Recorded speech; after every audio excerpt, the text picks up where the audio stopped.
Do you have someone in your life who has nut allergies?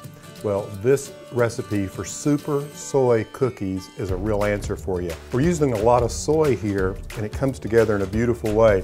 We're using the soy nut butter, using soy milk, actually using a little soy flour, and of course these, love these roasted soy nuts. We're going to start with some light brown sugar, and I've packed the light brown sugar in here. I'm using 1 1/4 cups of it, so let's get it going in here. And then I'm going to add some vegetable shortening, which is going to have some soy oil in it. I'm using 1/2 cup of that, hydrogenated vegetable oil here, or shortening. And then we're going to use the soy nut butter. I have 3/4 cup of it that I'm adding here. It's amazing how similar this is to peanut butter, but you don't have quite the caloric content in them. Now I'm going to add 3 tablespoons of soy milk. This will really moisten it. And 1 tablespoon of vanilla extract. Gives it a nice flavor. All right.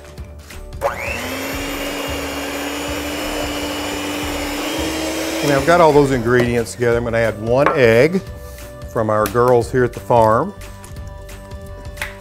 Get that mixed in there together. Okay, now with the egg fully integrated in there, I'm ready to add the dry ingredients. What we're going to use here is 1.5 cups of all-purpose flour. Then I'm going to use 1/4 cup of soy flour. There's that miracle bean again. And then 3/4 teaspoon of baking soda. There we go with that. And 3/4 teaspoon of salt. Now what I want to do is slowly begin to add these dry ingredients to the wet.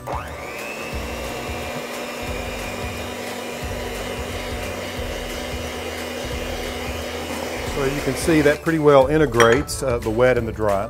Now you want a cookie sheet. Here, I'll show you how to take the cookies and apply them to the sheet. What you want to do is take about 1 teaspoon like this and just apply it to the cookie sheet. And I want to show you a little trick on the soy nuts. So what you want to do is you want to take these and just push them into the dough. And you want to make sure they're pretty well buried, because what happens in the cooking process is that they'll actually get pushed out and they'll burn if they sit at the top.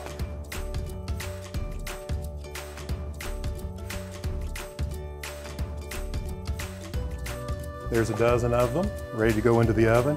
Now you want to preheat the oven to 375 degrees, and you want to bake them for only about 8 to 10 minutes until they're brown. Watch them closely.